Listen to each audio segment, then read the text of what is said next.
এশিয়ার সবচেয়ে বড় বটগাছ বলা হয় বটগাছকে। বিবিসি জরিপেই এটাকে এই স্বীকৃতি দেওয়া হয়েছে। বাংলাদেশের নাগরিক হিসেবে এখানে একবার সবারই আসা উচিত।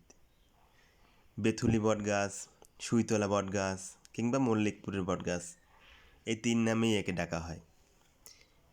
এখানে এসে নিরিবিলি কিছু সময় বসে কাটালে আলাদা একটা শান্তি পাওয়া যাবে।